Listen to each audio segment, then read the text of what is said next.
You mentioned Trevor Lawrence, so take a look. He is back on the practice field, second day in a row, limited practice. You see he's got the sleeve on the one leg, he's got the knee brace on the other leg. For a guy that got tackled, had his ankle stepped on and his weight bent back up, I guess he looks all right. But I got to be honest with you, G. Bush, if I'm the Jaguars, I don't send him out onto a wet turf against the defense that's going to be coming after him full bore. It's not a good situation for Jacksonville. They've got the Browns defense this week and the Ravens defense next week. So, again, you see him moving around. I guess it's okay, but there's a lot of difference between moving around in that kind of weather and trying to do it when you've got 295-pound guys that are trying to rip the ball out of your arm Sunday down at Cleveland Browns Stadium. Hey, listen, if you're the Jaguars, hey, listen, you can play them at your own risk. It's up to you, because look, you got to look long-term and big-term when we talk about this. We just talked about what the Cleveland Browns are doing, right?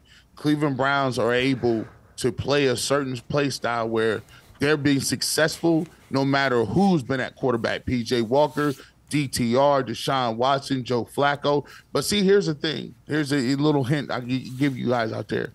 There's nobody else doing that.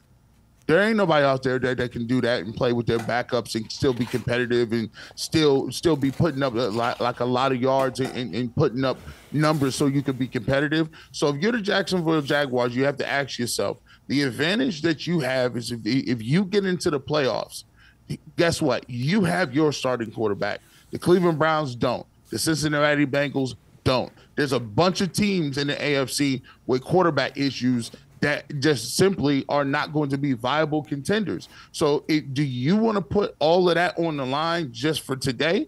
Because look, if the Jacksonville Jaguars put him out there and he plays, he gets injured and he's further injured than he already is.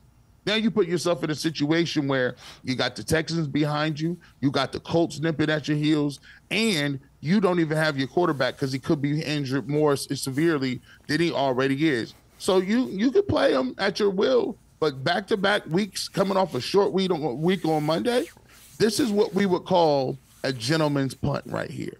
You're not going to say that you're giving up the game, but you're going to do like we did when we played Baltimore earlier this year. We're going to put DTR out there. It's his first start. You hope to win, but you're probably not going to win.